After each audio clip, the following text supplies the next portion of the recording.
National Herald case అనేది సోనియా గాంధీ, రాహుల్ గాంధీలతో సహా కాంగ్రెస్ నాయకులపై సుబ్రహ్మణ్య స్వామి దాఖలు చేసిన అవినీతి కేసు. దీనిలో అసోసియేటెడ్ జర్నల్ లిమిటెడ్కు కాంగ్రెస్ పార్టీ ఇచ్చిన 90 కోట్ల రుణాన్ని యంగ్ ఇండియన్ అనే లాభాపేక్ష లేని సంస్థ తక్కువ ధర కొనుగోలు చేసి ఆస్తులను అక్రమంగా సంపాదించిన ఆరోపణ. ఇటీవల ఎన్ఫోర్స్మెంట్ డైరెక్టరేట్ దాఖలు చేసిన ఛార్జ్ షీట్ను ఢిల్లీ కోర్టు తిరస్కరించడం ద్వారా గాంధీ కుటుంబానికి ఓటు లభించింది. ఇది రాజకీయ కక్ష సాధింపు చర్యని కాంగ్రెస్ వాదిస్తుంది.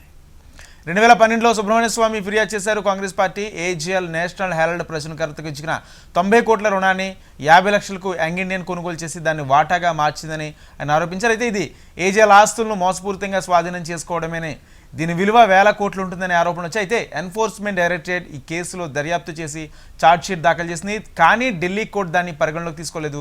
ఇది రాజకీయ కక్ష సాధింపని, రుణాన్ని మంజూరు చేయడం నేరం కాదని కాంగ్రెస్ పార్టీ వాదిస్తుంది. ఇదే అంశానికి సంబంధించి వాటి బిగ్ డిబేట్లో డిస్కస్ చేద్దాం. మనతో పాటు డిస్కషన్లో పాల్గొనేందుకు ఇందిరా శోభన్ గారు ఉన్నారు, కాంగ్రెస్ సీనియర్ నాయకులు. అదేవిధంగా తాడూరు శ్రీనివాస్ గారు, బీజేపీ సీనియర్ నాయకులు జాయిన్ అవుతారు. గౌరీశంకర్ గారు సీనియర్ జర్నలిస్టు మనతో జాయిన్ అయ్యారు. ముందుగా ఇందిరా శోభన్ గారు, ఏంటి అంటే ఈరోజు కోర్టు ఈ జరిగిన ఈ సిచ్యువేషన్ కానీ లేకపోతే జరుగుతున్న కేసుకు సంబంధించి కానీ పూర్తిగా ఏమంటారు? ఫస్ట్ ఆఫ్ ఆల్ ప్యానెల్లో ఉన్నటువంటి పెద్దలకు, మీకు, అలాగే హెచ్ఎంటీ ప్రేక్షకులకు గుడ్ ఈవినింగ్ అండి. సో ఇవాళ 2014 నుంచి గమనించినట్లయితే భారతీయ జనతా పార్టీ అధికారంలోకి వచ్చినప్పటి నుండి కూడా కాంగ్రెస్ పార్టీని ఏ విధంగా ఇబ్బంది పెట్టాలి, ఏ విధంగా ఇరకాటం చేయాలి, గాంధీ కుటుంబాన్ని ఏ విధంగా బ్లేమ్ చేయాలి అని ఒక కుట్రపూరితమైనటువంటి ధోరణిలో వ్యవహరిస్తుందన్నది జగమెరిగిన సత్యం. నేషనల్ హెరాల్డ్ అనేది 2015లోనే వాళ్ళు మొదలు పెట్టారు. తర్వాత కోర్టు ఎలాంటి ఆధారాలను కొట్టివేసిన తర్వాత అగైన్ మళ్ళీ ఇంకొక దగ్గర మళ్ళీ ఇది ఫైల్ అయిందని చెప్పేసి మళ్ళీ తెర మీద తీసుకొచ్చారు. సో నిన్న ఈడీ పైన ఏ విధంగా కోర్టు మొట్టికాయలు వేసిందో మనం చూసాము. సో నిజంగానే ఇక్కడ మనీ లాండరింగ్ జరిగినా, లేదనుకుంటే ఏమైనా అవకతవకలు జరిగినా, ఏదైనా అయ్యింది అంటే మీ దగ్గర ఆధారాలు ఉంటే నిన్న మీరు కోర్టు ముందు చూపించుండొచ్చునేమో. బట్ అదేది జరగలేదు. కోర్టు కొట్టివేసి మొట్టికాయలు వేసి నీళ్ళకు నీళ్లు పాలకు పాలు తేల్చిందని చెప్పాల్సినటువంటి అవసరం అయితే ఉంది. ముఖ్యంగా గమనించాల్సింది అంటే భారత సమాజం అంటే ఇక్కడ గాంధీ కుటుంబం కానీ, నెహ్రూ కుటుంబం కానీ ఇక్కడ అంటే కటిక దరిద్రంలో ఎన్నడైనా ఉన్నారా? దేశ స్వతంత్రం కోసం వాళ్ళ ఆస్తులు అమ్ముకొని పెట్టినారు, ప్రాణ త్యాగం చేసినారు. సో ఇంత చేసినటువంటి వాళ్ళకి ఇవాళ మనం ఇస్తుంది ఏంటి? ఏ ఏ ఏ రకమైనటువంటి ఒక ఆరోపణ చేస్తే కూడా దానికి ఒక పస అనేది ఉండాలి. సో టెక్నికల్ గా మన దగ్గర ఏమైనా ఎవిడెన్స్ ఉండి నిజంగానే మీరు ఆ తప్పు చేశారని ప్రూవ్ చేస్తే ఎవరైనా నమ్ముతారు. ఇవాళ వాళ్ళ ఆస్తులని ఈ దేశం కోసం, స్వతంత్ర పోరాటం కోసం ఖర్చు పెట్టినటువంటి నెహ్రూ కుటుంబంలో 1938 పత్రిక, నేషనల్ హెరాల్డ్ పత్రిక స్థాపించింది ఎవరు? నెహ్రూ గారు కదా తెచ్చింది. స్వతంత్ర పోరాటంలో కీలక పాత్ర పోషించి కదా. తర్వాత దాన్ని ఇంగ్లీషు, హిందీకి సంబంధించిన లాంగ్వేజ్ లోకి కన్వర్జేషన్ కోసం నడిపించినటువంటి వ్యవస్థ కూడా కాంగ్రెస్దే కదా. మరి అట్లాంటప్పుడు ఇవాళ సడన్ గా దానిని కాంగ్రెస్ పార్టీ, రాహుల్ గాంధీ గారి దగ్గర ఏమీ లేనట్టుగానే, సోనియా గాంధీ గారి దగ్గర ఏమి లేకుండా రోడ్డు మీద ఉన్నారేమన్నట్టుగా వాళ్ళు ఆ ఆస్తులు తీసుకొని వాడుకున్నారు అనే విధంగా మీరు ఇవాళ ఒక యంగ్ ఇండియా ఏదైతే యంగ్ ఇండియా లిమిటెడ్ స్థాపించిన తర్వాత దాని ఆస్తులు, అప్పులు అన్ని ఏమున్నాయి అన్ని తీసేసుకున్నది. దీని ద్వారా మొత్తం అంతా జరిగిపోయిందని సుబ్రహ్మణ్యం గారు ఇచ్చిన దానికి ఒక ఎఫ్ఐఆర్ కూడా లేకుండా కేసు ఫైల్ చేసినామని చెప్పేసి మీరు ఇంత నానా యాగి చేస్తే ఇవాళ ఏం సాధించారు? నిజంగా భారతీయ జనతా పార్టీకి నా యొక్క చిన్న విన్నపం ఏంటి అని అంటే, మీకు చిత్తశుద్ధి ఉంటే ప్రజలు మీకు ఇచ్చినటువంటి మ్యాండేట్ని 12 సంవత్సరాల కాల వ్యవధిలో సమాజానికి ఏం చేశారో చెప్పండి. ఈ సమాజం ఇవాళ మీ పుణ్యం అని చెప్పి 12 సంవత్సరాల కాలంలో డాలర్ అనేది ఇవాళ ఏ స్థాయికి వెలిగింది, రూపాయి ఏ స్థాయికి పడిపోయింది. 100 రూపాయలకి వచ్చిందంటే డాలర్ ఇంచుమించుగా 100 రూపాయలకి చేరిపోయిందంటే మనం ఎక్కడున్నాం ఆలోచించండి. దేశవ్యాప్తంగా పెట్రోల్ ధరలంతా కూడా తక్కువగా, ప్రపంచవ్యాప్తంగా ఏమంటారు పెట్రోల్ ధర తక్కువగా ఉంటే మన దగ్గరకు వచ్చేసరికి పెట్రోల్ ఏ రేట్లో ఉన్నదో ఆలోచించండి. తులం బంగారం ఇవాళ 1,50,000 తులం అయ్యింది. పేదవాడు పెళ్లి చేసే పరిస్థితి లేదు, పుస్తలు ఉన్న పరిస్థితుల్లో లేడు, చెక్క పుస్తలు చేపించే పరిస్థితులకు దిగజార్చారు దేశాన్ని. కాబట్టి Bharatiya Janata party common man కి ఏం కావాలి, బిలో మిడిల్ క్లాస్ ఉన్న వాళ్ళకి ఏం కావాలి, ఈ ప్రజలకి నాకు ఇచ్చిన మ్యాండేట్ నేను ఏం చేసి ఇస్తున్నాను, ఎటువైపుకి తీసుకెళ్తున్నాను, దానిపైన మీ చిత్తశుద్ధి చాటండి. ఇవాళ మీరు మేక్ ఇన్ ఇండియా అని చెప్పారు. మేక్ ఇన్ ఇండియా చెప్పిన దాంట్లో మేక్ ఇన్ ఇండియా చేసి ఎంత మీరు ఎక్స్పోర్ట్ చేస్తున్నారు, ఏం చేస్తారు దాని గురించి చెప్పండి. కాబట్టి వీటిపైన చర్చలు పార్లమెంట్ లో లేవకుండా, ఆ చర్చనే రానియకుండా పూర్తిగా వాళ్ళు అనుకున్నటువంటి పొలిటికల్ ఎజెండాలో చర్చ మొదలు పెట్టారు. లేనటువంటి నెహ్రూ గారి గురించి చర్చ వస్తుంది, లేనటువంటి దాన్ని వందే మాత్రం గురించి చర్చ వస్తుంది.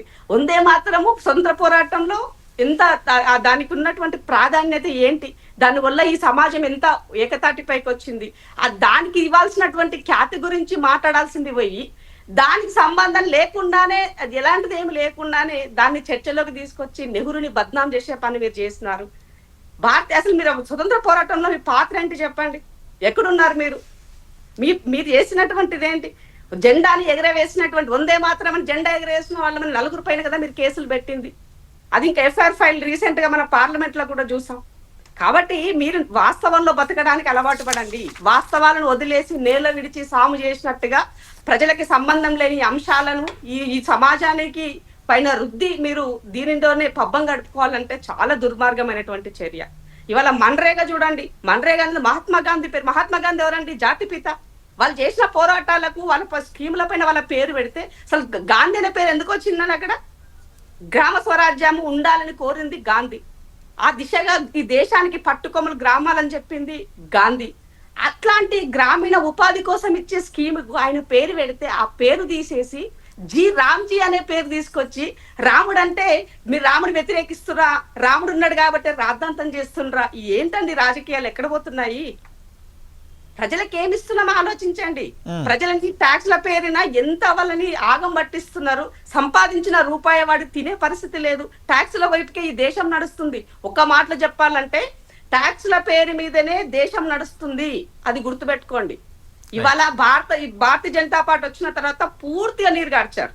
సో ఉపాధి హామీ గ్రామీణ స్కీమ్ సంబంధించిన దాంట్లో మనకు ఉన్నదేంటి? 90%, 100%. అది వాస్తవానికి ముందు 100% కేంద్రం నిధులతో నడిచేటువంటి స్కీమ్ ని 90-10% చేశారు. అది కాస్త ఇవాళ 60-40 చేశారు. అంటే రాష్ట్ర ప్రభుత్వాలు 40% పెడితే గాని ఇవాళ ఉపాధి హామీ స్కీమ్ ముందుకెళ్లే పరిస్థితులను తీసుకొచ్చారు.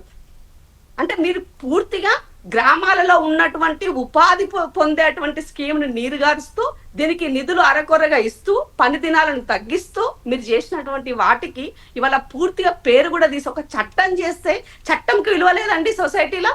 ఓకే, చట్టం ఎందుకు చేస్తాము? ఎవరు వచ్చినా మార్పు అనేది జరగకూడదు. అందుకనే ఒక పకడ్బందీగా ఒక చట్టం చేస్తాం మనం. అంటే ఒకటి దీని కేసుకు సంబంధించి చూసుకుంటే 1000 కోట్ల ఆస్తులు 90 కోట్ల రుణం ఇచ్చే స్వాధీనం చేసుకున్నది పక్కన పడి ఒక నిమిషం మనతో పాటు తాడు శ్రీనివాస్ గారు జాయిన్ అయ్యారు బీజేపీ నుంచి.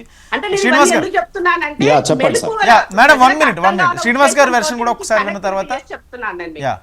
శ్రీనివాస్ గారు చెప్పండి సార్. శ్రీనివాస్ గారు, ఏంటంటే బీజేపీ అక్రమ కేసులు పెట్టడమేనా, ఇది అక్రమమేనా? అంటే ఈరోజు కోర్టు తీర్పు నేపథ్యంలోనే కాంగ్రెస్ అదే అంటుంది, బీజేపీ వేధించడానికే రాజకీయ కక్ష సాధింపు చర్యలు మాత్రమే, ఇందులో ఏ విధమైన అవినీతి లేదని కాంగ్రెస్ చెప్తుంది. కాంగ్రెస్ చెప్తుంది, ఓకే, కాంగ్రెస్ అదే చెప్తుంది. కానీ కోర్టు ఏం చెప్పింది అనేది, కోర్టు అవినీతి పరులు కాదని, నిర్దోషులని తెలిసిందా? వీళ్ళ సంబరాలకి అంత ఉండాలి కదా దేనికైనా. ఇంతకుముందు కాంగ్రెస్ నాయకురాలు మాట్లాడుతూ స్వాతంత్ర పోరాటంలో వీళ్ళు ఎక్కడైనా పాల్గొన్నారా, రాహుల్ గాంధీ సోనియా గాంధీ ఎక్కడ పాల్గొన్నారో ఒకటి చూయిస్తే, లైబ్రరీకి పోయి వెనకటి పేపర్లు ఏమన్నా తెచ్చి నాకు చూయిస్తే నిజంగానే వారు అన్న ఆర్గ్యుమెంట్కి మమ్మల్ని అనే ముందు వెనుకకు మీరు కూడా ఆలోచన చేయాలి కదా. స్వాతంత్రం వచ్చి 75 ఏళ్ళు అయింది. అంటే కొత్త జనరేషన్ కొత్త ఆలోచనతో కొత్త పుంతలు తగ్గుతూ ఒక విజనరీ పార్టీలు రావడం, విజనరీ దేశం కోసం ఈరోజు మరి ఎవరు పని చేయొద్దా, ఏమై రావద్దా? ఆ వృద్ధ జంబూకమైన కాంగ్రెస్ పార్టీ ఒకటే ఉండాలా ఈ దేశంలో? నేనేమంటున్నా అంటే మన ఆర్గ్యుమెంట్ చేసేటప్పుడు మనం దాంట్లో ఏ రకంగా దాన్ని జస్టిఫై చేసుకుంటూ అవతల వాళ్ళని మనం నిందించే కార్యక్రమం పెట్టుకోవాలి. ఈ రోజు only they are taking shelter under technical flaw. ఒక టెక్నికల్ ఫ్లా అనే అంబరిల్లా కింద కూర్చున్నారు వాళ్ళు, అంతే తప్ప ఎక్కడ ఈ కేసు లేదని. కానీ ఈ కేసు క్వాష్కి పోయినారు. మరి వీళ్ళు క్వాష్కి పోయితే కోర్టు కొట్టేసిందా? అవును, కొట్టేయలేదు కదా. They are on bail, they are in bail. So వాళ్ళు ఈ రోజు మొత్తం ఏదో కేసు గెలిచిపోయినట్టు సంబరాలు చేసి ప్రజల్ని, నేషన్ని తప్పుదారి పట్టించే ప్రయత్నం చేస్తున్నారు. కేసు ఏంటండి? స్వాతంత్ర పోరాటంలో స్వాతంత్రోద్యమకారులు కొన్ని వేల మంది కలిసి, నేను అనుకుంటా సబ్జెక్టు కరెక్షన్ 5009 ఎంతో మంది ఒక పేపర్ని స్టార్ట్ చేసినారు. ఆ పేపరు స్వాతంత్రోద్యమంలో పాల్గొంటూ ప్రజల్ని చైతన్యపరచడానికి, చారిటీ అండర్ చారిటీ. చార్టీ దృష్టితో చేసినటువంటి ఆ పేపర్ను ఇవాళ ఏజేఎల్ సంస్థ నుంచి young India company only 50 lakhs రూపీస్కి. మీరు చెప్పండి సార్, బాంబేలో, పూనాలో, యూపీలో, ఢిల్లీలో ఇవాళ పాస్పోర్ట్ ఆఫీస్ నుండే 100 కోట్ల రూపాయల కిరాయిలు తీసుకున్నారు వీళ్ళు కమర్షియల్గా. Is it A charity? అంటే కాంగ్రెస్ పార్టీ కుటుంబం సొంతమా? ఇక్కడ మాట్లాడుతున్న నాయకురాలు వరకు వీళ్ళందరూ సొంతమా? పార్టీ అనేది ఒక్కరిది కాదు కదా.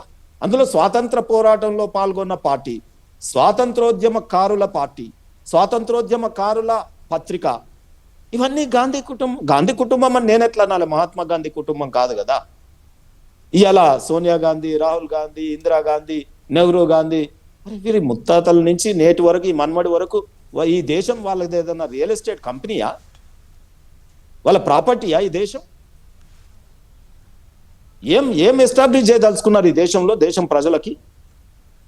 ఆల్రెడీ మొన్ననే కదా మనకు అక్టోబర్లో అనుకుంటా, సబ్జెక్ట్ టు కరెక్షన్, కోర్టు కొత్తగా ఒక ఎఫ్ఐఆర్ ఆల్రెడీ రేజ్ చేసింది.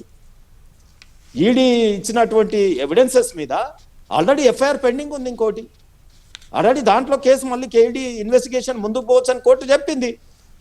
ఒక ప్రైవేట్ కంప్లైంట్, సుబ్రహ్మణ్య స్వామి గారు ఇచ్చినటువంటి కంప్లైంట్ మీద, ఒక ప్రైవేట్ కంప్లైంట్ మీద ఒక టెక్నికల్ ఫ్లా, ఇది సరిదిద్దుకొని రండి అని మాత్రమే కోర్టు చెప్పింది. దీంట్లో ఏదో వీళ్ళు గిల్టీ కాదన్నట్టుగా చెప్పినట్టుగా. అసలు ఇది ఎప్పుడైందండి? పొలిటికల్ వెండెట్టా అంటున్నారు వీళ్ళు, మేము కావాలని వాళ్ళని చేసినట్టు. ఇది యూపీఏ కాలంలో అయింది సార్, ఇది 2014 మన్మోహన్ సింగ్ గారి కాలంలో. ఇది అప్పుడు కదా సుబ్రహ్మణ్య స్వామి గారు ఇచ్చినటువంటి కంప్లైంట్ కాదు. ఇది ఎక్కడి నుంచో ఎక్కడికి వస్తే law is taking its own course, but these people are trying to, అంటే మేమేదో బీజేపీ మేము కక్ష సాధింపు చేసినట్టు అంటే జరగలేదా? ఇప్పుడు ఆస్తులు వీరి యంగ్ ఇండియా కుటుంబం మీద లేదా? వీరి ప్రియతమ అంకుల్ శ్యామ్ పిట్రోడా దాంట్లో పార్ట్నర్షిప్ లేదా? 76% ఎంతో అండి వీళ్ళది, మన సోనియా గాంధీ కుటుంబము దీంట్లో ఆస్తులు. ఇవాళ అది 2000 నుంచి 5000 కోట్ల వరకు ధర చెయ్యదా? రాసిస్తారా గవర్నమెంట్? నేను ఛాలెంజ్ చేస్తున్నా సార్.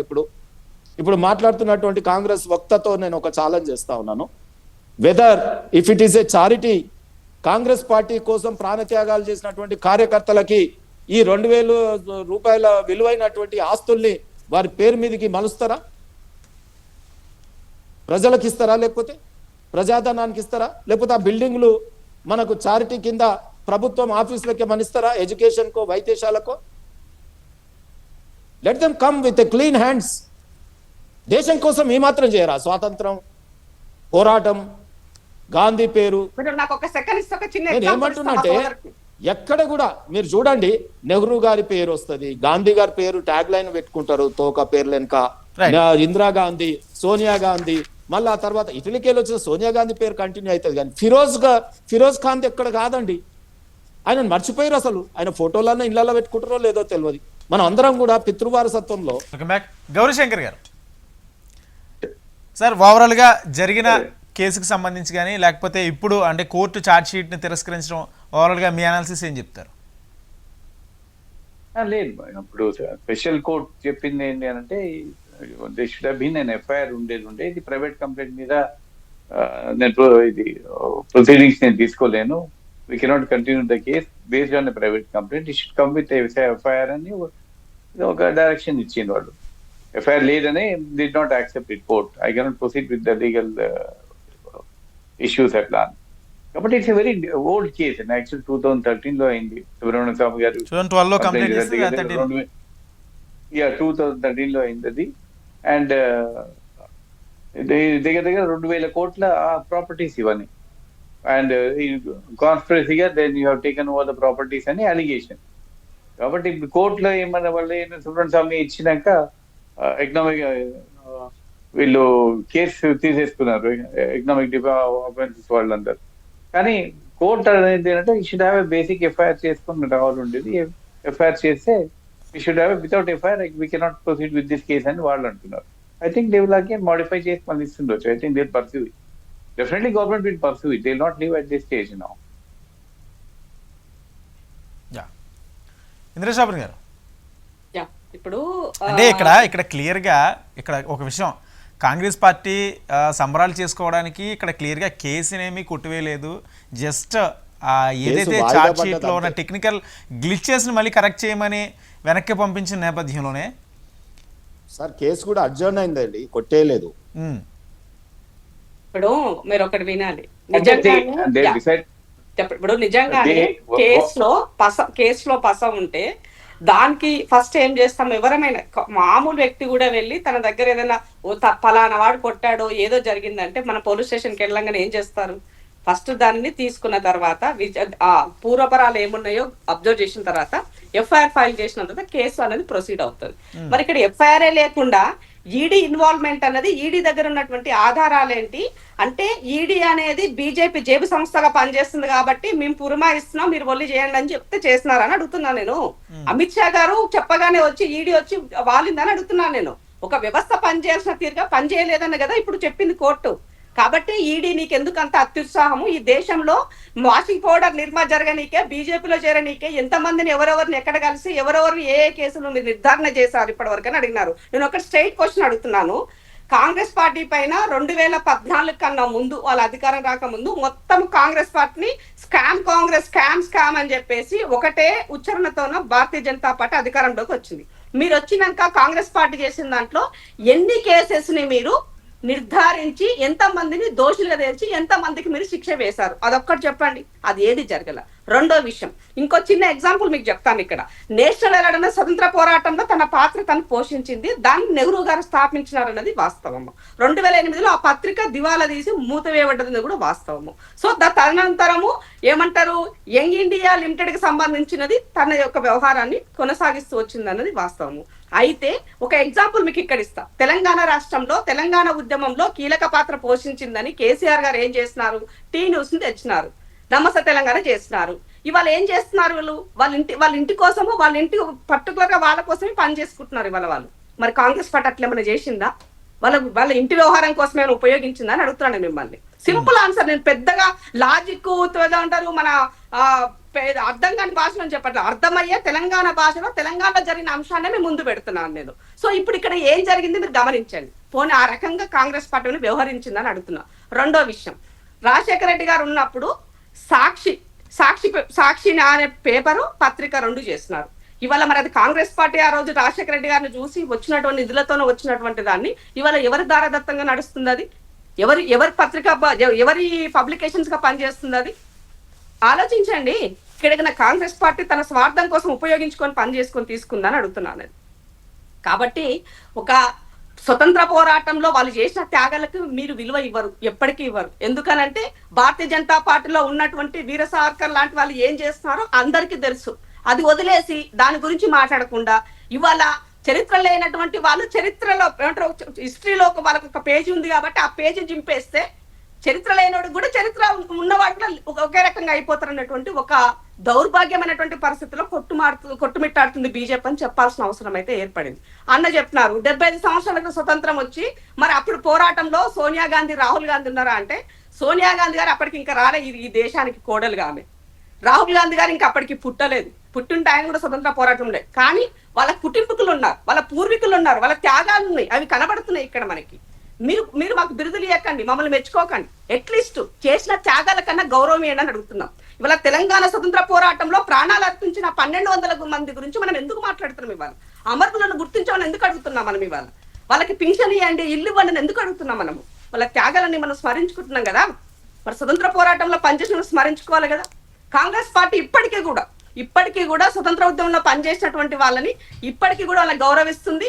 వాళ్ళకి కావాల్సినటువంటి వాటిని ఒక చారిటీ పేరుతోన నెహ్రూ గారితో ఉన్నదంతా నడుస్తున్నది. అది తెలియకపోతే ఎట్లన్నా? సో కాబట్టి పొలిటికల్ యాంగిల్ అనేది ఎప్పుడూ ఉంటది. కానీ కనీసం చేసిన వాటికైనా త్యాగాలకైనా మనం విలువ ఇవ్వాలనేది నేర్చుకోవాలి. మన సంస్కృతి అది. మనకు ఏదో పాశ్చాత్య రాజ్యాల నుంచి మనం వచ్చి ఇక్కడ లేము. భారత సంస్కృతి ఏంటి అని అంటే, ఇచ్చిన వాడికి పెట్టిన వాడికి కృతజ్ఞత తెలిపేటువంటి తత్వం భారత సంస్కృతి. కాబట్టి ఇక్కడ కాంగ్రెస్ పార్టీకి మీరు మమ్మల్ని మెప్పుగోలుగా మీరు ఎప్పుడు మాట్లాడరు, ఆ విషయం మాకు తెలిసిన విషయమే. బట్ చేసిన వాటిని చేసినామని చెప్పండి. మేము తప్పు చేస్తా, ఎక్కడ తప్పు చేసినామో మీ దగ్గర టెక్నికల్ గా ఆధారాలు ఏమన్నా ఉంటే బయట పెట్టి ప్రూవ్ చేయండి. అందుకని వాళ్ళ కాంగ్రెస్ పార్టీ నిన్న మీరు చేసినటువంటి ఎఫ్ఐఆర్ లేకుండా జరిగినటువంటి దాని పేరు మీదనే, అందుకే సత్యమేవ జయతే, సత్యం ఎప్పటికైనా గెలుస్తుందని చెప్పడం జరిగింది. సోనియా గాంధీ గారు భయపడే వ్యక్తిత్వం కాదు. అంటే మన సాంప్రదాయం ఏం చెప్తుంది? ఏ దేశం నుంచి వచ్చినా ఎక్కడికి వచ్చినా ఈ ఇంటికి కోడలుగా వచ్చినప్పుడు మన వ్యవహారము మన ఇంటి పేరు మోస్తుంది, మనతోనే ఉంటుంది కాబట్టి ఆమె మన ఇంటి కోడలని తెలియజేస్తున్నాం. మరి అంత మాత్రాన ఆమె ఇటలీ అయిపోతుందా? ఇటలీ అమ్మగారు అయి ఉండొచ్చు, అత్తగారు అయితే భారతదేశమే కదా. భర్త చనిపోగానే మేము మొత్తం సర్దుకొని అయితే ఇటలీ వెళ్ళిపోలే కదా, ఈ దేశంలోనే ఉన్నది కదా. భర్తని పొడగొట్టుకొని బిడ్డల కోసం నిలబడి వాళ్ళ పనిచేస్తుంది కదా ఈ దేశం కోసం. 10 సంవత్సరాలు ఈ పార్టీని అధికారంలోకి తీసుకొచ్చి ఇవాళ నిలబడి పనిచేసినటువంటి వ్యక్తి ఎలా మాట్లాడతాం మనం? ఇందిరాగాంధీ చేసినటువంటి సేవలను మనం మర్చిపోతామా? ప్రతి వ్యక్తి కూడా మంచి ఉంటుంది, చెడు ఉంటుంది. అలా అని చెప్పేసి చేసిన మంచి మొత్తం అంతా తుడిచేసి కాంగ్రెస్ ఏమి చేయలేదు, మొత్తం అంతా సర్వనాశం సత్రోలు చేసినాము, భారత్ వికసించబోతుంది మేము వచ్చిన తర్వాత. చెడు గురించే కదా మాట్లాడుతున్నారు. బీజేపీ అయి ఉంటుందంటే ఇప్పుడు అది చెడేనే చెప్తుంది. బీజేపీ అనే కాదు, మిగిలిన నేతలు కానీ బీజేపీ కానీ. అది నేషనల్ హెరాల్డ్ కేసు అనేది చెడే కదా, చెడు చేశారు. అక్రమంగా 100 కోట్ల ఆస్తులు ఉన్నది. కేవలం ఒక భవనం అమ్మితేనే 16,000 కోట్ల రూపాయల విలువ కలిగిన. చెప్తా నేను ఒక చిన్న మాట చెప్తా. ఇవాళ ఈ రాష్ట్రంలో చాలా మందికి పేదవాళ్ళకి ఇండ్లు ఇచ్చినాం. ఇందిరాగాంధీ ఆడున్నప్పుడు భూములు వంచిచ్చింది. ఇవాళ ఆ భూమి ఎకరా ₹1,00,00,000 పోతుంది. మరి ఆ రోజు మేము ఇచ్చిన మంది తీసుకుందాం వెనక్కి, ప్రభుత్వ సొమ్ము వెనక్కి తీసుకుందాం మనం? అది కాదు కదా. పేదోడికి ఇచ్చిన సొమ్ము ఆ రోజు విలువ ₹1, ఇవాళ దాని విలువ 1,00,00,000 అయ్యింది. అంత మాత్రాన దాన్ని మనం తీసి పడేయలేం కదా. ఆలోచించండి అని, కొంత మెచ్యూర్డ్ గా ఆలోచించండి. మీరు నేచరు కుంచుకపోయి బ్రాడ్ గా కాకుండా అక్కడే తిరుగుతున్నారు. దాంట్లోనే భారతీయ జనతా పార్టీ అదొచ్చింది సమస్య ఇప్పుడు. ఎందుకంటే త్యాగాలు చేసిన వాళ్ళకి ఇలాంటి విషయాల గురించి మాట్లాడరు. ఎప్పుడు కూడా త్యాగాలు చేయలేదు, అలవాట్లు వాళ్ళకి అవన్నీ. కాబట్టి ఇలాంటి భాషను ఎత్తుకొని పార్టీని బద్నాం చేసే పనిలో ఉన్నారు ఇవాళ వాళ్ళు. కాబట్టి మంచి పేరున్నటువంటి కుటుంబాలకి మరకలు అంటించాలి. బుడదలో రాయేస్తే ఏమైతుంది? గట్ల నడుస్తుంది వాళ్ళ దేశంలో పరిస్థితి. కాబట్టి ఎంత చెప్పినా ఏం చెప్పినా కూడా మీరు ఎన్ని ఆరోపణలు చేసి మమ్మల్ని ఎంత చేసినా కూడా మీరు ఏమి చేయలేరనా. మొన్న కన్ను లొట్టబోయి గెలిచిండ్రు. నితీష్ కుమార్ గాని బాబు గారు గాని ఇద్దరు మద్దతు ఇవ్వకపోతే మీ ప్రభుత్వం లేదు ఇలా అధికారంలో. సో ప్రజలకి ఎట్లా చేరువవాలని ఆలోచించండి. అది వదిలేసి కాంగ్రెస్ పార్టీ చేసిన మంచి పైన ఎప్పుడు బురద జల్ల ప్రయత్నం మీరు ఎప్పుడు మానుకుంటారో అప్పుడు మీరు బాగుపడతారని తెలియజేస్తున్నా. సో అధికారం ఉంది కాబట్టి వ్యవస్థలన్నిటి కూడా హస్తగతం చేసుకొని వాటి ద్వారా ప్రజల్ని ఇబ్బంది పెట్టాలనుకుంటే మాత్రం తిరగబడే రోజు వస్తుంది. మరో శ్రీలంక కాకుండా దేశాన్ని కాపాడతారని చెప్పి విజ్ఞప్తి చేస్తారు. శ్రీనివాస్ గారు. సార్ ఇప్పుడు వారు సత్యమేవ జయతితో స్టార్ట్ చేశారు. నేనేమంటున్నా అంటే అసత్యమేవ జయతే అనేది కాంగ్రెస్ నినాదం. సత్యమే జయతే అవుతుంది కాబట్టి ప్రొసీడింగ్ ఇన్వెస్టిగేషన్ సహకరించాడు. ఎందుకు బెయిల్ తీసుకోవడం, తిరగడం, క్వాష్ పిటిషన్లు వేయడం? క్వాష్ పిటిషన్స్ వేసారా లేదా? రెండోది వారు ఆస్తులు అంటున్నారు. నేను ఏం మాట్లాడుతున్నా, ఢిల్లీలో ఉన్నది హెరాల్డ్ హౌస్ ఉంది, ఐటీఓ బిల్డింగ్, అది పాస్పోర్ట్ ఆఫీస్కి ఇచ్చినారు. దానికి రెంట్ వస్తుందా లేదా? ఎవరు తీసుకున్నారు ఆ రెంట్ పైసలు? అది క్లియర్ కట్ ఎవిడెన్సే కదా. ఇలా బొంబాయి ఉన్నది, బాంద్రా 9 స్టోరీ బిల్డింగ్ ఉందండి, అది ఎవరు చేసినారు చెప్పండి. సో అది ఎందుకు ఈడీ అటాచ్ చేసింది? కమర్షియల్ ల్యాండే కదా, వర్త్ ఓవర్ ఇవాళ 200-300 కోట్ల పైననే ఉంటుంది అది. ఇలా పంచకులాలో మనకు సెక్టర్ 6లో వారికి ఉన్నటువంటి ఆస్తి అదెంత ఇదండి, అది కూడా రెంటెడే కదా. ఇలా అనేక ఈ రకంగా చెప్పుకుంటూ పోతే లక్నోలో మొత్తం ఈ పత్రిక నడిపించింది స్వాతంత్ర ఉద్యమకారులు, అక్కడే కదా మెయిన్ హెడ్ ఆఫీస్. సో మరి దాని మీద వీళ్ళు ఏం మాట్లాడతారు? దాని పేరు కూడా బిశేశ్వర్నాథ్ రోడ్లో ఉంటుంది, మీరు చూడండి యూపీలో. ఇవన్నీ కూడా ప్రైమ్ బిల్డింగ్స్ కదా. ఈ ప్రాపర్టీస్ అన్నిటిని వీళ్ళు చేతబట్టి ఈ రోజు వాటిలో రెంటులు తీసుకుంటూ, రెంట్ ఎవరికి పోతుంది? కాంగ్రెస్ పార్టీ అకౌంట్లో పడుతుందా? ఎట్లా పడుతుంది? రాహుల్ గాంధీ, సోనియా గాంధీ అకౌంట్లో, శ్యామ్ పిట్రోడా అకౌంట్లో. శ్యామ్ పిట్రోడా వారి యొక్క ప్రియమైన అంకుల్, తెలుసు కదా, చాక్లెట్ అంకుల్ రాహుల్ గాంధీకి. సో ఆ రకంగా పడతా ఉంది. వీటి మీద మాట్లాడుతుంటే దేశం అడగదా? ఇది కాంగ్రెస్ పార్టీ స్వాతంత్రోద్యమకారులకి ఈ మాత్రం మమ్మల్ని వదిలేరా అంటే వదిలేస్తారు. అందరు స్వాతంత్రోద్యమకారులకు ఇచ్చినట్టు నెహ్రూ గారు ఫ్యామిలీ వీళ్ళందరూ కూడా. కాబట్టి వీళ్ళందరికీ ఏమన్నా ట్రైన్లో పోతారా, ఎర్ర బస్సులలో తిరుగుతారా, సౌకర్యాల్లో? మరి మిగతా స్వాతంత్రోద్యమకారులకు ఏమి ఇచ్చింది? 60 ఏళ్ళు పరిపాలించి వాళ్ళందరికీ ఏం బెనిఫిట్స్ ఇచ్చిందో అవి తీసుకోండి. ఎవరు కాదన్నారు? ఇస్తారా? ఓన్లీ స్వాతంత్రోద్యమకారులు వాళ్ళు బతుకున్నంత కాలమే ఇస్తారు. వాళ్ళ తాతలు ముత్తాతలు చనిపోయినారు కదా. ఇప్పుడు మన్మన్ కూడా కావాలంటే మున్మన్మన్కి మరి తీసుకోమను. స్వాతంత్రోద్యమకారుల యొక్క మన్మన్లకు కూడా ఇది ఆస్తి తీసుకోవచ్చు అనుకుంటే భారతదేశం వారే మన సొంత రియల్ ఎస్టేట్ ఆఫీస్ అని ఇంతకుముందే అన్నా. నేను ఏమంటున్నా అంటే ఈరోజు ఒకటి మనం గమనంలోకి తీసుకోవాలి. ఇవి కోర్ట్స్, చట్టాలు తన పని తాను చేసుకుపోతుంది. ఇదేదో క్లీన్ చిట్ ఇచ్చినట్టు దేశం అంతా సంబరాలు చేసుకుంటూ బీజేపీ ఆఫీసుల మీద కోడిగుడ్లు వేస్తారా, రాళ్ళేస్తారా? ఇది బీజేపీయా? ఇవాళ అంటే మీరు వ్యవస్థలకు ఇచ్చే గౌరవం ఇదేనా? ఇదేమన్నా మేము పుట్టించిన ఈడియా? మీరు పుట్టించిందే, మీరు ట్రైనింగ్ ఇచ్చిన వాళ్ళే కదా. అధికారులు మీ ప్రభుత్వంలో ఉన్నటువంటి అధికారులు ఉన్నారు, కొత్త రిక్రూట్మెంట్లు ఏమన్నా వచ్చినాయా ఈడీలో కానీ సిబిఐలో కానీ? వాటికి ఇంత భయం ఎందుకు మీకు? అసలు ఎంత భయపడుతున్నారు అంటే ఈడీ పొద్దున్న లేస్తే కళ్ళలో వీళ్ళకి ఈడీ కానీ సిబిఐ అంటే ఇట్లా మొత్తం వణికిపోతా ఉన్నారు ఎందుకు? ఇవాళ గాంధీ పేరు, గాంధీ టైటిల్ ని మీరు ఇది చేస్తారు, హైజాక్ చేస్తారు, దేశంలో ఉన్న ఆస్తులను హైజాక్ చేస్తారు. ఇవాళ అనేక రకమైనటువంటి మళ్ళా సత్యమేవ జయతే అని మాట్లాడతారు ఇక్కడికి వచ్చి. నేను ఒకటే చెప్తా ఉన్నాను సార్, మీ దృష్టికి నేను తీసుకొచ్చేది, ఈ రోజు ఎఫ్ఐఆర్ అక్కడ పెండింగ్ ఉంది, EOW already case registered. So ఆ కేసు రిజిస్టర్డ్ దాంట్లో ఉన్నటువంటి కేసు ఇప్పుడు ఇన్వెస్టిగేషన్ ముగిసిపోలే, వీళ్ళు ఏదో సంబరపడుతున్నట్టు. గాంధీ గారు సత్య శోధన చేశారండి, వీళ్ళేమో ఆస్తుల శోధన చేస్తా ఉన్నారు. అందుకే గాంధీ అమ్మా Rahul Gandhi right person defence. నేనేమంటున్నా, ఇయ్యాల ఒక ఎడ్యుకేటెడ్ డైనమిక్ లీడర్, ఒక right person, you are defending a ఏమంటారు దేశంలో ఆస్తులని కొల్లగొట్టిన వాళ్ళని, దేశ సంపదను కొల్లగొట్టిన వాళ్ళని మీరు వెనకేసుకొస్తున్నారు. మీరు గెలవలేరు. మొహబ్బత్ కి దుకాన్ అంటారు. ఏ మొహబ్బత్ కి దుకాణం ఇది? నేషనల్ హెరాల్డ్ ఆస్తులకు మకానా? మొహబ్బత్ దుకాన్. కానీ బెయిల్ మీద ఉన్నారు, బెయిల్ మీద ఉన్నారు. ఇంకా బీజేపీ పదే ప్రస్తావించడం బెయిల్ మీద ఉండడం అదేమి నేర నిరూపితమైంది ఏం కాదు కదా. మేము అన్నామా? కేసు కొట్టేయలేదు అంటున్నాం, బెయిల్ మీద ఉన్నాను అంటున్నాం. బెయిల్ గాడి పే గుమ్రే ఇన్లోగా ఇల్లు తిరుగుతున్న బండి ఏంది? దేశం బయట పోవాలన్నా పర్మిషన్ తీసుకోవాలి కోర్టుది. ఇవాళ ఈ దేశంలో తిరగాలన్నా బెయిల్ పర్మిషన్ తీసుకోవాలి. బెయిల్ గాడి మే గుమ్రే. బీజేపీలో ఎవరు లేరా? నేనేమంటున్నా అంటే ఒక్కటి సార్ అది చర్చ చేద్దాం. దీనికి నేనున్నా కాబట్టి నువ్వున్నా కాబట్టి కాదు కదా. ఇప్పుడు మీరు ఇచ్చిన 3 పాయింట్ హెచ్ఎంటీవీకి నన్ను పిలిచింది నేషనల్ హెరాల్డ్ కేసు మీద, దీని స్థితిగతుల మీద, బీజేపీ ఆఫీసుల దాడుల మీద. ఇది కన్ఫైన్ అయిదాం. మీకు అది కూడా కావాలంటే రేపు మళ్ళీ మాట్లాడదాం. రేపు ఇంకో గంట పిలవండి. సో 3 పాయింట్ ముందు ఇస్తారు కదా మీరు, దాని మీద కన్ఫైన్ అయి మాట్లాడుతున్నా నేను. సో చట్టం ముచ్చు బిగుస్తుంది, కాంగ్రెస్ గుండెలో రైళ్లు పరిగెడుతున్నాయి. ఈ నాయకులందరూ చాలా పరేషాన్లు ఉన్నారు. ఓటమి మీద ఓటమి, నాయకత్వ లోపము. ఆ నాయకత్వ లోపాన్ని సరిదిద్దుకునే ముందు ఇటువంటి రావడం వల్ల ఇబ్బంది పడతారు. I can understand. చాలా ఇటువంటి అన్ని కూడా ఇన్నేళ్ళు ఇంత పవర్ అనుభవించిన వాళ్ళ మీద కేసు వచ్చి ఇది ఎక్కడ ప్రూవ్ అవుతుందో, దేశ ప్రజల ముందు మనం మొత్తం మన ఫ్యామిలీ ఇది ఇజ్జత్ పోతుంది అన్నట్టు వాళ్ళు ఫీల్ అవుతుండొచ్చు కాక, ఫ్రస్ట్రేషన్లు ఉండొచ్చు కాక. కానీ ఈ రోజు ఈ పిలుపునియడం బీజేపీ ఆఫీసుల మీద దాడులు ఏందండి? మీరు చెప్పండి.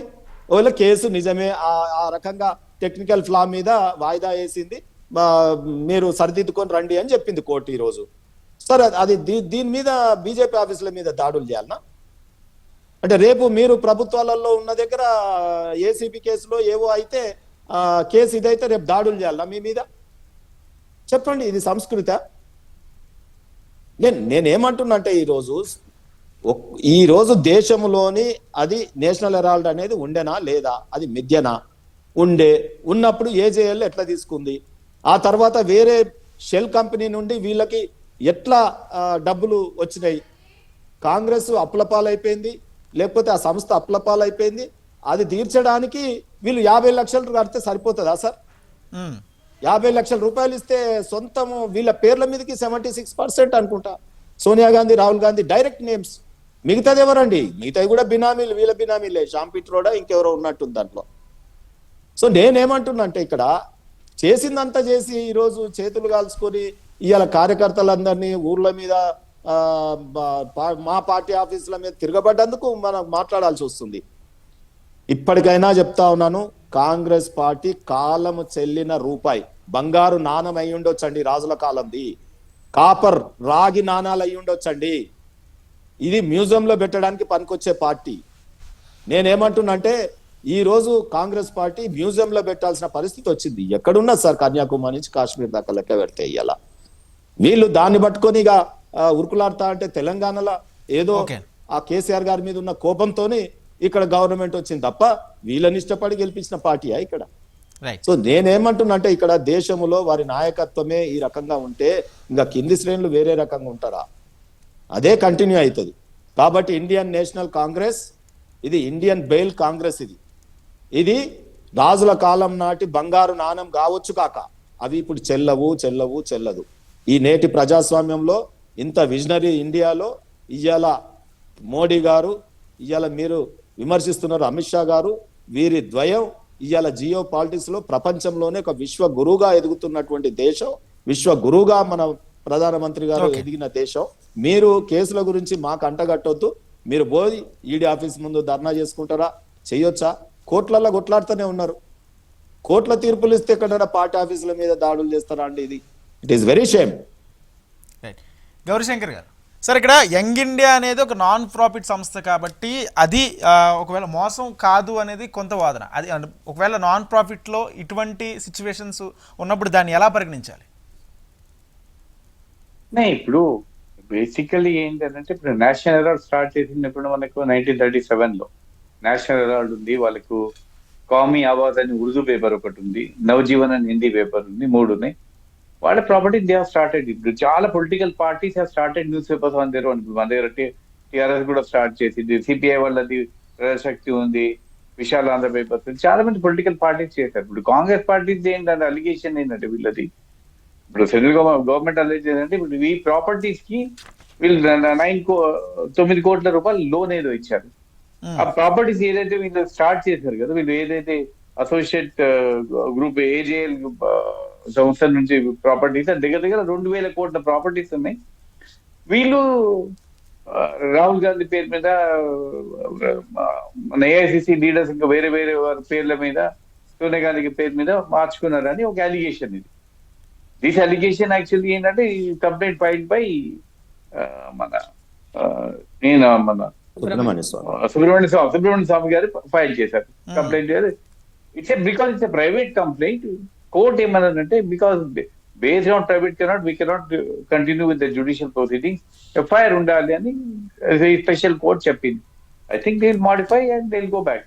At the same time Congress party ఒక పొలిటికల్ పార్టీ ఇంకో పొలిటికల్ పార్టీ ఆఫీస్ మీద వెళ్ళేసి ప్రొటెస్ట్ చేయడం మాత్రం మంచి పద్ధతి కాదు. ఎన్ని పొలిటికల్ పార్టీ కూడా ఇవాళ కాంగ్రెస్ పవర్ లో ఉన్నా, రేపు ఇవాళ బీజేపీ పవర్ లో ఉన్నా కూడా ఏ పొలిటికల్ పార్టీ కూడా రైవల్ పొలిటికల్ పార్టీ దగ్గర వెళ్ళి చేయడం, సబరాలు చేసుకోవచ్చు, లేదంటే వాళ్ళ ఆఫీస్ దగ్గర వాళ్ళు ప్రొటెస్ట్ చేసుకోవచ్చు, రోడ్ మీద వెళ్ళి ప్రొటెస్ట్, కానీ ఇంకో పొలిటికల్ పార్టీ డైరెక్ట్ చేయడం మాత్రం మంచి పద్ధతి కాదు.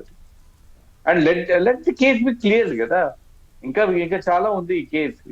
ఇప్పుడు ఏం కాలేదు. Only thing and technical grounds మీద ఈ said I cannot proceed without an FIR అని స్పెషల్ కోర్టులో చెప్పింది. పొద్దున గవర్నమెంట్ కూడా మాడిఫై చేసుకొని తెలుస్తుండొచ్చు. అప్పుడు తెలుస్తుంది whether they really conspiracy hatch చేసేసి కొట్టేశారా 2,000 కోట్ల వరకు ప్రాపర్టీసా లేదా అని తర్వాత తేలుతుంది కోర్టులో.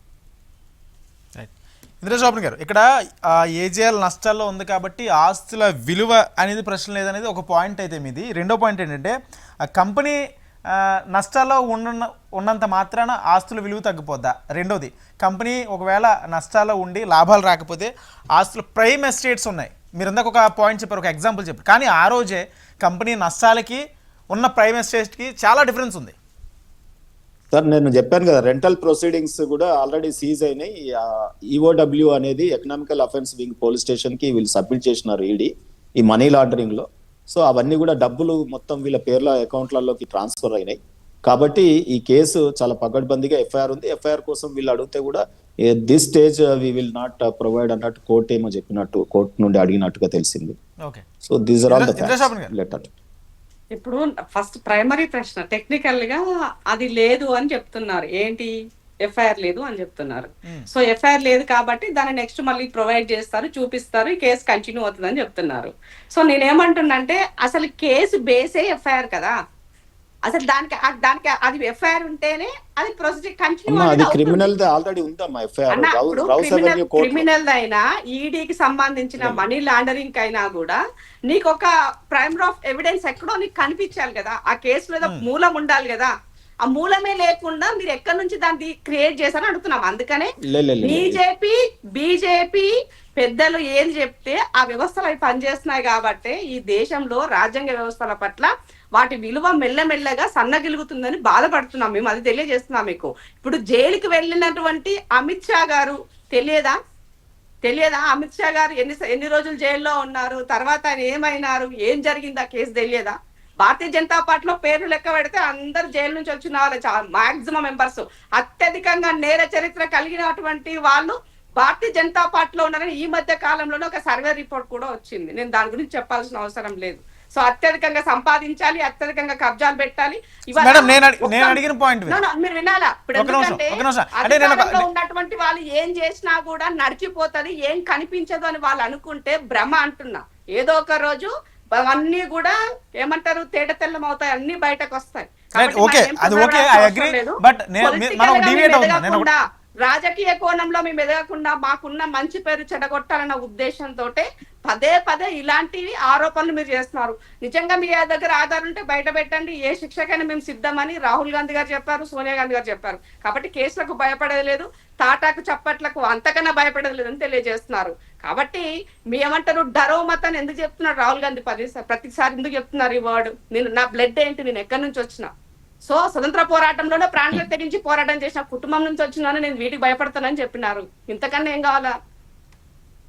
కాబట్టి నేర చరిత్ర ఉన్న వాళ్ళు ఎవరు ఏ విధంగా ఎవరిని ఇన్ఫ్లుయెన్స్ చేస్తున్నారో ఈ సొసైటీకి తెలుసు. దాని గురించి మనం పెద్దగా చర్చలోకి వెళ్ళి ఏదో చేసి ఏదో చేయాల్సినటువంటి అవసరం లేదు. వాళ్ళు ఏది అనుకుంటే అది.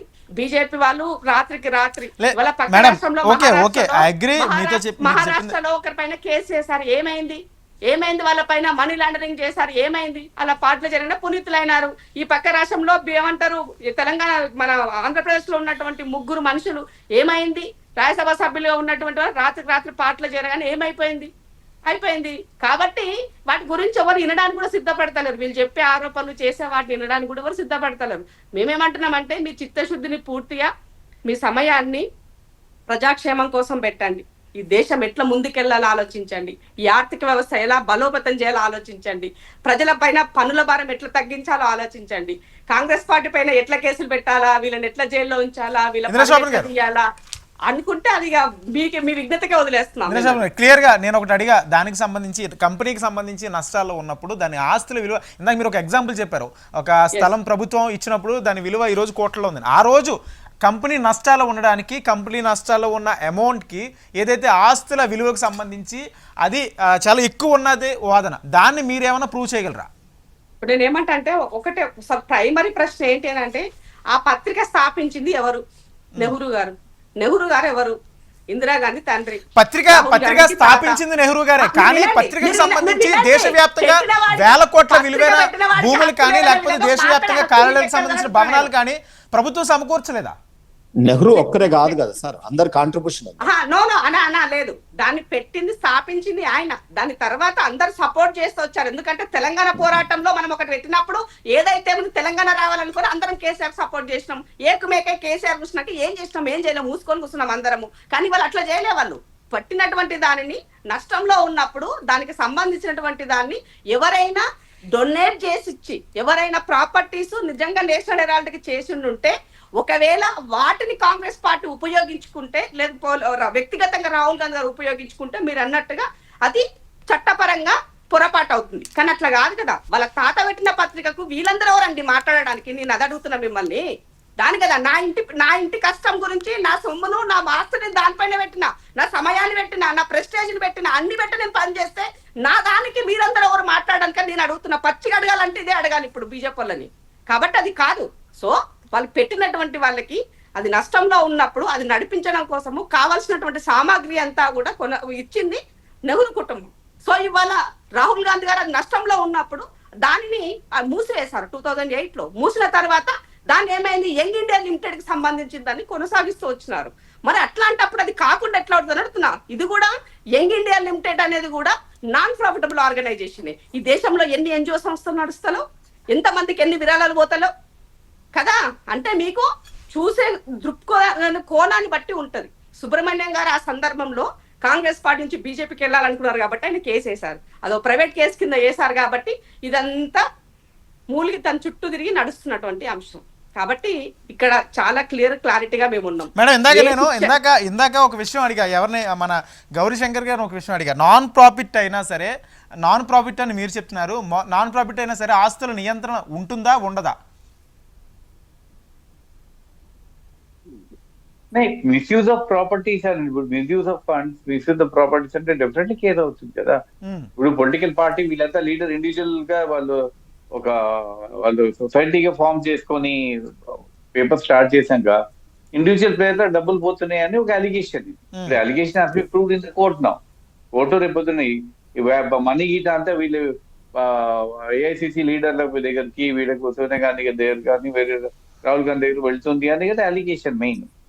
కాబట్టి that has be proved in the court now. రేపు పొద్దున కోర్టుల కేసు అయితే మనకు తెలుస్తుంది whether a conspiracy has been hatch చేసుకొని కాన్స్పిరసీ చేసుకొని వీళ్ళు కొట్టేద్దామని ప్లాన్ చేశారు 2,000 కోట్ల వాల్యూ ప్రాపర్టీస్ అని ఒక అలిగేషన్ ఉంది. ఇప్పుడు that has to be now proved in the court.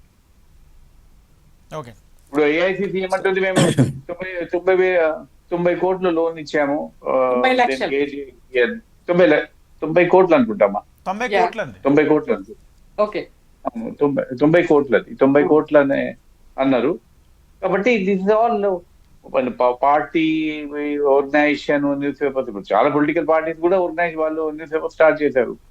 Now there are this is Subramanya Swamy గారు అప్పుడు అలిగేషన్స్ పెట్టేశారు, వీళ్ళు ఈ కంపెనీ పైసలన్నీ కొట్టేస్తున్నారని అలిగేషన్ పెట్టారు. That no that has be proved in the court.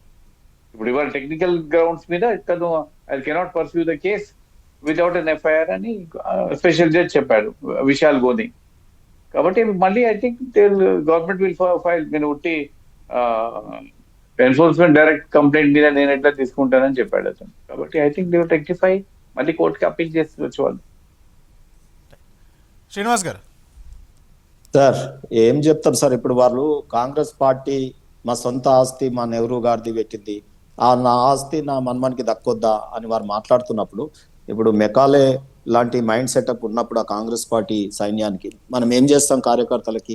ఇంకా మొత్తం ఏది రాజుల కాలంలో ఉన్నట్టు ఆ వారసత్వంగా అది చెందుతుంది అన్నట్టు. It's not correct. ఇది నేషనల్ హెరాల్డ్ పేపర్ ఒక పర్పస్ కోసం స్థాపింపబడ్డది, దేశ స్వాతంత్రం కోసం. అది ఎంతో మంది శ్రమ కూర్చున్నటువంటిది. ఆ తర్వాత ఏజేఎల్ నుండి ఎట్లా ట్రాన్స్ఫర్ అయింది, వీళ్ళ సొంత పేర్ల మీదకి షెల్ కంపెనీ ఎట్లా వచ్చింది, షెల్ కంపెనీ వీళ్ళకి 50 లక్షలకే ఎట్లా కొంటారు? కానీ ఆడ అసెట్స్ ఉన్నాయి కదా. పేపరు మూతపడవచ్చు కాక, పేపర్ చాలా మూతపడతాయి, కానీ పేపరు మూతపడ్డ దగ్గరనే వీళ్ళు నోట్లు ప్రింట్ చేసుకున్నారు కదా, నోట్ల కట్టలు వచ్చి చేరుతా ఉన్నాయి కదా వీళ్ళ అకౌంట్స్ లోకి. Still the buildings are existing అండి, వాటి ఆస్తులు కోట్లాది ప్రాపర్టీస్ ఉన్నాయి కదా. సో పత్రిక మూతపడవచ్చు, ప్రాపర్టీస్ వాల్యూ మీద మనం మాట్లాడుతున్నాం ఈడ. సో కాబట్టి పేపర్ మూతపడ్డది కాబట్టి దీన్ని వదిలేస్తారు, ఈ రకంగా వదిలేస్తారు. చట్టాలు వదిలేయాయి కదా, చట్టాలు ఎవరికి చుట్టం కాదు కదా. ఇప్పుడు నెహ్రూ గారికి రాహుల్ గాంధీ చుట్టం కావచ్చు, కానీ చట్టాలకు ఈయన చుట్టం కాదు కదా. So constitution, Indian constitution and law will take its own course. Definite గా దీంట్లో వీళ్ళు తప్పు చేశారు కాబట్టి వాళ్ళకి ఆ రకమైనటువంటి ఫీలింగ్. ఈ రోజు కూడా నేను ఇంతకుముందే చెప్పాను, still they are in bail. So ఇది కేసు కొట్టేయలేదు. ఆల్రెడీ ఎకనామికల్ అఫెన్స్ వింగ్ అక్టోబర్లోనే ఎఫ్ఐఆర్ చేసింది. ఆ ఎఫ్ఐఆర్ని యాడ్ చేసుకుంటారు, ఇన్వెస్టిగేషన్ కంటిన్యూ చేయమన్నది కోర్టు. ఇంతకుముందు వీళ్ళు బెయిల్ తీసుకున్నది క్వాష్ చేయమన్నది కూడా ఎఫ్ఐఆర్ని క్వాష్ చేయమని. క్వాష్ పిటిషన్ ఎట్లేస్తారు ఎఫ్ఐఆర్ లేనిది చెప్పండి? అది criminal offence, criminal breach of trust ఉంది, చీటింగ్ ఉంది. అది చీటింగ్ అంటే పాత ఐపీసీ 420, ఇప్పుడు 335 అయింది అది. సో యా, సో ఈ రకంగా ఇవన్నీ కూడా పేపర్లో ఆల్రెడీ ఎగ్జిస్టింగ్ మ్యాటర్. పేపర్ల మీద అన్ని కూడా దరఖాస్తులు కోర్టులోకి వస్తాయి. డెఫినెట్ గా రేపు తేలుతుంది. మనం అన్నట్టు సరే వీళ్ళు ఒక్కటి అనాలి, until unless it is proved we are not guilty అనొచ్చు. ఆ ఆర్గ్యుమెంట్ చేయండి, తప్పులేదు మరి. కానీ మేము దేశంలో పుట్టినాం, నెహ్రూ కుటుంబంలో పుట్టినాం, గాంధీ ట్యాగ్ లైన్ ఉంది, ఇంకా మేము అతీతులం, మాది గాంధీ వారసత్వం, మేము సత్యమేవ జయతే అని వీటిలలో మేము ఉన్నాం, మా మీద ఏం కేసులే చేయొద్దు, ఇండియన్ కోర్ట్స్ చేయొద్దు, మేము అతీతులము, మీది లోకం నుంచి వచ్చినాము అని అంటే కుదరదు కదా. They are also part and parcel of this law. మనకు తప్పకుండా ఇవి ఉంటాయి. తేలినాడు చాలా భారీ మూల్యమే ఉంటుంది డెఫినెట్ గా. ఆ భారీ మూల్యము అవుతుందని అంత బెంబేలు ఎత్తుతారు. ఏదో చిన్న వాళ్ళు అయితేనేమో ఏం కాదు కదా. సో అందుకనే ఇది మెహబ్బత్ దుకాణం కాదు, నోట్లు ప్రింట్ చేసుకునే దుకాణం లాగా మారిపోయింది నేషనల్ హెరాల్డ్ కేసులో. సో ఆ పేపర్ ప్రింటింగ్, ఆ పేపర్ దొరకలేదేమో, కానీ వీళ్ళు ఈ రకంగా రియల్ ఎస్టేట్ కంపెనీ లాగా కాంగ్రెస్ పార్టీని మార్చుకున్నారంటే అది వాళ్ళ ఇష్టం. మరి మనం ఏం చేస్తాం? నేను బిల్డింగ్స్ సార్ ఇప్పుడు మీకు చెప్పిన కదా, ఏ రాష్ట్రంలో ఎంత బిల్డింగ్ ఉంది, ఎంత స్క్వేర్ ఫీట్ ఉందో చెప్పాలా, ఏ సర్వే నెంబర్లు ఉందో చెప్పమంటారా? చెప్పంటే చెప్తాను అవి. ఇప్పుడు నఫరత్ దుకాణము ఓపెన్ చేసిన వాళ్ళకు ఇక వాళ్ళకి ఇంతకన్నా ఎక్కువ ఏం చెప్తారు చెప్పండి? బీజేపీ అంటేనే మనం మా అన్న కూడా చాలా సార్లు చెప్తున్నాడు బడా జూటా పార్టీ అని అబ్జర్వేషన్ లో దాంట్లోనే ఉన్నది. కాబట్టి వాళ్ళు ఇంతకన్నా నిజాలు చెప్తారని అనుకోవడం నా పొరపాటు. నేను ఒకటే చెప్తున్నా, మీరు మా పైన ఆరోపణలు చేస్తున్నారు. ఇవాళ వ్యవస్థలన్నీ కూడా చట్టాలు చేసే వ్యవస్థలన్నీ కూడా మీరు జేబు చుట్టాలు అయినాయి. కాబట్టి మీరు ఏం చెప్తే అది నడుస్తుంది అన్నది జగమెరిగిన సత్యము. మీరు చెయ్యండి, ఎంతకైనా మీరు జైల్లో వేసినా మేమేం భయపడమంటున్నాం. జైల్లో వేసినా కూడా మేమేం భయపడము. ఇంకా ఈ దేశంలో మాకు సింపతి పెరుగుతుంది, మాకు ఎలాంటి నష్టం లేదు. ప్రజల నుంచి ప్రజాదరణ మరింత పెరుగుతుంది. అనట్లేదు రాహుల్ గాంధీ గారు, ఎందుకంటున్నారన్నా ఎప్పుడో చెప్పినారు ఈ స్టేట్మెంట్, ఆయన ఎప్పుడో ఇచ్చారు. నేను జైలుకి వెళ్ళకైనా కాంప్రమైజ్ గాను, నేను కాంప్రమైజ్ గాను, వెనక్కి తిరగను, దేనికైనా నేను సిద్ధమే, మీరు ఎక్కడైనా పెట్టుకోండి అని కూడా చెప్పారు. అందుకనే ధరోమత్ అని కూడా ఆయన అంటారు ఆ వేదిక సాక్షి ఎప్పుడు ఇది నేషనల్ హెరాల్డ్ ఆ సందర్భంలో ఢిల్లీలో సభ పెట్టినప్పుడు చెప్పారు రాహుల్ గాంధీ గారు ఈ వర్డ్ చెప్పారు ఆయన, ధరోమత్ అని. హమ్ ఆప్కే సాథ్ హై ధరోమత్ అన్నారు. దేశ ప్రజలంతా కూడా మీతో ఉన్నామని రాహుల్ గాంధీకి చెప్పినారు. కాబట్టి ప్రతి దగ్గర ఓడిపోతున్నారు. ఇప్పుడు దేశ ప్రజలు చెప్పండి, ఓటమి గెలుపులకు అది ఇంకో తీరి ఉన్నది. ఎక్కడైతే ఓట్లు ఉంటాయో ఓట్లు ఎత్తేయాలి, ఓట్లు వేసేవాడిని ఓటు వేయకుండా చేయాలి. ఇది ఈ భాష నేర్చేసుకుంది బీజేపీ. కాబట్టి నేను దాని గురించి మాట్లాడలే. ఈ దేశంలో జరిగేటువంటి వాటి పట్ల, వ్యవస్థల పట్ల ప్రభుత్వాలు ఉంటాయి పోతాయి, కానీ వ్యవస్థలు శాశ్వతంగా ఉండాలి. వాటి గౌరవం వాటికి దక్కాలి. అవి చేసే పనిలో నీతి నిజాయితీ అనేది ఉండాలి. పేదవాడికైనా సంపన్నుడికైనా ఒక ప్రజానాయకుడికైనా ప్రజలతో మామూలుగా ఒక యాక్టివిస్ట్ గా పనిచేసిన వాడికైనా కూడా ఒకే రకమైనటువంటి వ్యవహారము తీరు అన్నది ఈ డెమోక్రటిక్ కంట్రీలో ఉన్నప్పుడు మాత్రమే మనం అనుకున్నటువంటి భారతదేశంలో మనం సగర్వంగా బతుకుతున్నామని చెప్పగలుగుతాం. కానీ పార్టీలను బట్టి వ్యవస్థలు పనిచేస్తాయి, పార్టీలను బట్టి వ్యవస్థలు ముందుకెళ్తాయి. కేసు వేయాలంటే కేసు వేయండి, కేసు వద్దనుకుంటే మాఫీ చేయండి. సో భరత్ మాఫీ ఎవ్రీథింగ్ అనే విధంగా వ్యవహారాలు బంద్ చేసుకుంటే ఈ దేశంలో మన మనుగడ అన్నది కొనసాగుతుంది. గ్లోబల్ లో మనం ఎక్కడున్నాం అన్నది ఆలోచించుకొని వదిలేసి ఇక్కడ ఉన్న వాళ్ళని ఎట్లా కిల్ చేయాలని ఆలోచించే పరిస్థితిలోకి మనం వెళ్ళిపోయినప్పుడు అది బాధాకరమైనటువంటి విషయం అని తెలియజేస్తున్నాం. కాబట్టి ఈ దేశ భవిష్యత్తు నరేంద్ర మోదీ గారి చేతిలో ఉన్నది. మీకు వచ్చిన ఈ అవకాశాన్ని, అద్భుతమైన అవకాశాన్ని ఎట్లా ఉపయోగించాలి ప్రజలకు ఆలోచించండి. కానీ రాహుల్ గాంధీ కుటుంబాన్ని ఎట్లా బద్నాం చేయాలనే దాంట్లో మీరు ఆలోచన చేస్తే మీ టైము, సమయము, వ్యవస్థల యొక్క సమయము, డబ్బులు అన్ని కూడా వృధా ప్రయాసని తెలియజేస్తున్నా. సో మీరు ఈ కేసు మీరు ప్రూవ్ చేయండి అన్నా, మీరు ప్రూవ్ చేయండి. నిజంగానే ఇందులో తప్పు ఉందని మీరు నిగ్గు తేల్చండి. డెఫినెట్ గా మేమందరము కంటే మా నాయకులతో పాటుగా వీళ్ళు ఉన్నటువంటి అందరము చిన్న కార్యకర్త, గల్లీ కార్యకర్త నుంచి ఢిల్లీ లీడర్ వరకు కూడా రాహుల్ గాంధీతో ఉన్నారు, ఆ కుటుంబంతో ఉన్నారు. కేసులైనా ఏవైనా భయపడే ప్రసక్తి లేదు. ఏ దానికైనా మేము సిద్ధమన్నాం. బీజేపీ తప్పుడుగా ఇలాంటివి చేస్తుంది కాబట్టి ఏఐసిసి వల్ల బీజేపీ ఆఫీస్ లో ముట్టడికి కాల్ఫార్ చేసింది. వాస్తవానికి కాంగ్రెస్ పార్టీ ఎప్పుడు కూడా ఇలాంటి సంస్కృతిని, ఒక ఆఫీస్ పైన దాడి చేసే సంస్కృతి ఎప్పుడు కూడా కాంగ్రెస్ పార్టీ తీసుకోరు. కానీ ఇవాళ ఈ రాష్ట్రంలో మేము అధికారంలో ఉండి కూడా, ఇవాళ మేము మా పవర్ చేతిలో ఉండి కూడా పోలీస్ వ్యవస్థని మేము ఎక్కడా కూడా వాళ్ళు తీసుకున్నటువంటి లైన్ మేము దాటలేదు. గాంధీ భవన్ లోపలలోనే ప్రొటెస్ట్ చేస్తాం. ఈవెన్ గాంధీ గేట్లు దాటి కూడా బయటకు రాలేదు. ఎందుకంటే పోలీసు వాళ్ళు అడ్డుకున్నారు. మేము అధికారంలో ఉన్నాం. మేము నిజంగా అనుకుని ఉంటే పోలీసు వాళ్ళని చేయడం లెక్కన కాదు కదా. కానీ చేయలేదు అని అంటే we are in democracy, in democratic country. కాబట్టి డెఫినెట్ గా మేము దానిని ఫాలో అవుతామని తెలియజేస్తున్నాను ఈ సందర్భంగా. పార్టీ ఆఫీస్ దాకా వచ్చినారు, బ్యారికేడ్స్ పెట్టినారు, పోలీసు వాళ్ళని అరెస్ట్ చేసినారు. నవీన్ యాదవ్, సిఎన్ రెడ్డిని పార్టీ ఆఫీస్ దాకా వస్తే రెండోది ఓకే, నువ్వు లా అబైడింగ్ సిటిజన్ కదా, వాళ్ళ మిగతా వాళ్ళు కావచ్చు కాకపోవచ్చు మీ కాంగ్రెస్ పార్టీ వాళ్ళు. మీరు మా నల్గొండ ఆఫీస్ మీద కోడిగుట్లు ఎన్ని పట్టాయో చూడండి పోయి. సో ఎట్లా కొట్టినారో చూడండి. సో మేము దలుచుకుంటే మీరు ఉంటారా కానీ నేనేమంటున్నంటే ఒక్క నిమిషం, ఈరోజు వారు మాట్లాడుతున్నప్పుడు ఈరోజు ఏ వ్యవస్థని రాహుల్ గాంధీ గారు నమ్ముతారండి? వాళ్ళ తాతగారు సృష్టించినటువంటిదే కదా. ఈరోజు కాంగ్రెస్ పార్టీ ఉన్నప్పుడే కదా కాన్స్టిట్యూషన్ రాసుకున్నాం. ఇవాళ పార్లమెంటును వాళ్ళు నమ్మరు, చర్చలకు ముందుకు రారు. ఆ తర్వాత ఎలక్షన్ కమిషన్ తప్పంటారు. ఇవాళ ఎస్ఐఆర్ని నిర్వహించొద్దంటారు. ఇవాళ ఎలక్షన్ కమిషన్ని తప్పుపడతారు. తర్వాత కోర్టులని తప్పుపడుతున్నారు. ఇవాళ ఈడీని తప్పుపడతారు, సిబిఐని తప్పుపడతారు.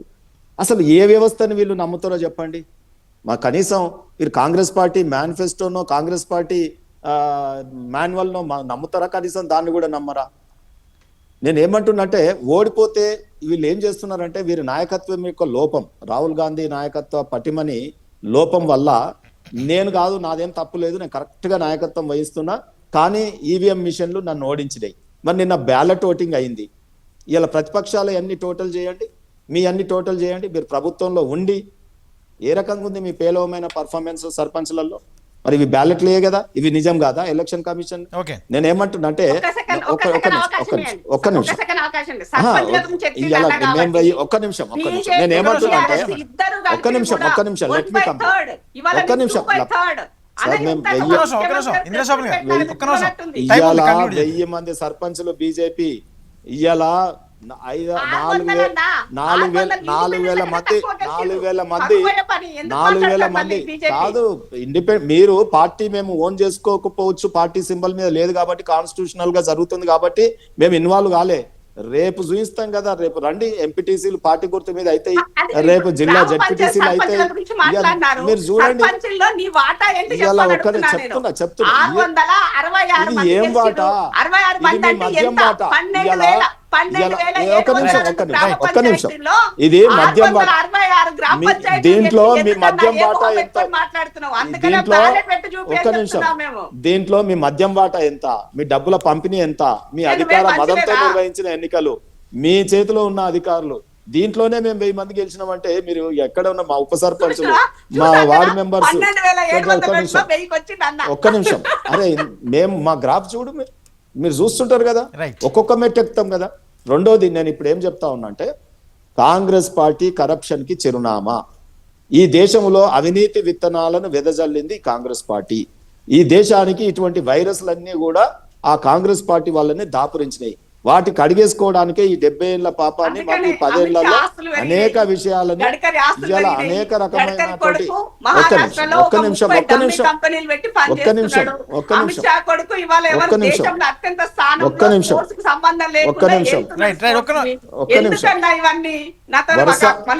వరుస ఫెయిల్యూర్స్ తో ఈ నాయకుడు కొట్టుమిట్టాడుతున్నాడు రాహుల్ గాంధీ గారు. వారు ప్రియాంక గాంధీకి లాస్ట్ కి ఎక్కడైపోయిందంటే, ఇందిరాగాంధీ రూపం ఉంది కాబట్టి ప్రియాంక గాంధీకి ఇస్తే బాగుంటదేమో అనే చర్చలు జరుగుతున్నాయి. మీరు అక్కడ ఏది ఇందిరా అని పేరు పెట్టుకున్న వాళ్ళు, మీరు కనీసము రాహుల్ గాంధీ పర్ఫార్మెన్స్ ఎట్లుందో మీకు తెలవాలి. సో ఎందుకంటే ఈ రోజు వాళ్ళ కుటుంబం వారసత్వం డైనాసిటీని కాపాడే ప్రయత్నంలో మీరు ఇంత ప్రయాస పడుతున్నారు, ఇంత అక్కర్లేదు. రేపు తప్పకుండా నేషనల్ హెరాల్డ్ కేసులో కూడా బీజేపీ పార్టీ చేస్తుంది అని మీరు మాట్లాడారు. ఇవాళ మా బీజేపీ శ్యామ్ ప్రసాద్ ముఖర్జీ కార్యాలయంలో కోర్టు ఉందా? ఇవాళ జడ్జిలు మా బీజేపీ పార్టీ ప్రెసిడెంటా? లేకపోతే మా కేంద్ర కార్యాలయంలో మా నవీన్ నాయకుడు మా ప్రెసిడెంట్ ఇప్పుడు జడ్జా? ఇది బీజేపీ కోర్టులో లేదండి కేసు, ఈ రౌజ్ అవెన్యూ కోర్టులో ఉంది కేసు. ఇవాళ అక్కడ ఉన్నటువంటి సంస్థలు, దర్యాప్తు సంస్థలు దర్యాప్తు చేస్తా ఉన్నాయి. దాంట్లో మీరు ఏదైనా ఉంటే ఫైట్ చేయండి లీగల్ గా. కానీ బీజేపీ చేస్తుంది అని అంటే ఎట్లా? మీరు కొన్ని సూచనలు చేశారు మాకు, చాలా అద్భుతమైన అవకాశం మీకు ఉంది, మీరు మంచిగా పరిపాలిస్తున్నారు, దాన్ని కంటిన్యూ చేసుకోండి, ఇవన్నీ చేయకండి అని చెప్పినందుకు మీకు once again I'm rendering my thanks. Right thank you Srinivas గారు. ఏమన్నా చెప్తారా ఇంద్రశావన్ గారు ఫైనల్ గా? వాళ్ళు ఎంత చెప్పినా ఏం చెప్పినా అరిగిపోయిన గ్రామ్ ఫోన్ రికార్డ్ లెక్క ఒకటే భాష చెప్తారు అంతే. ఈ దేశంలో ఏమంటారు, సబ్కా సాత్ సబ్కా వికాస్ అని ఒక నినాదంతో ఈ దేశాన్ని సత్ర వినోద్ చేస్తున్నారు. సో ఇవాళ ఎవరు ఎటు ఏమున్నారో కూడా అర్థం కాని పరిస్థితిలో ఉన్నారు. ఎవరైనా మాట్లాడితే దేశద్రోహులు అనే కాడికి వచ్చినారు. రాముడి పేరుతోటి ఈ దేశంలో ఓట్లు అడుకునేటువంటి దౌర్భాగ్య పరిస్థితికి దిగజారిపోయినారు. ఆ రాముడి పేరు మీద వస్తే కూడా అయోధ్యలో ఏం జరిగిందో ఈ సమాజం చూసింది. కాబట్టి ఇంతకన్నా వాళ్ళ గురించి మనం ఎక్కువగా మాట్లాడితే కూడా మన విలువను మనం తగ్గించుకున్న వాళ్ళం అవుతాం. కాబట్టి ఎప్పుడైనా కూడా దేశంలో సత్యమేవ జయతే అనేది గాంధీ గారి నినాదం ఏదైతే ఉన్నదో దాన్ని ముందుకు తీసుకెళ్లడమే కాంగ్రెస్ పార్టీ యొక్క ధ్యేయము. దానితోనే మా యొక్క మనుగడ. గాంధీ కూడా హరే రామ్ అన్నాడు. థ్యాంక్ యూ ఇంద్రశాపన్ గారు, థ్యాంక్ యూ శ్రీనివాస్ గారు, థ్యాంక్ యూ గౌరీశంకర్ గారు. మొత్తంగా నేషనల్ హెరాల్డ్ కేసుకు సంబంధించి కోర్టు ఈడీ సబ్మిట్ చేసిన ఛార్జ్ షీట్ తిరస్కరించిన నేపథ్యంలో కాంగ్రెస్ పార్టీ సంబరాలు చేసుకున్నారు. అయితే దీనికి సంబంధించి ఇంకా పూర్తి స్థాయిలో కొట్టివేయలేదు, ఇంకా కాంగ్రెస్ ముందస్తుగానే సంబరాలు చేసుకోవాల్సిన అవసరం లేదని బీజేపీ వాదిస్తుంది. ఇది ఇవాళ big discussion. Keep watching HM.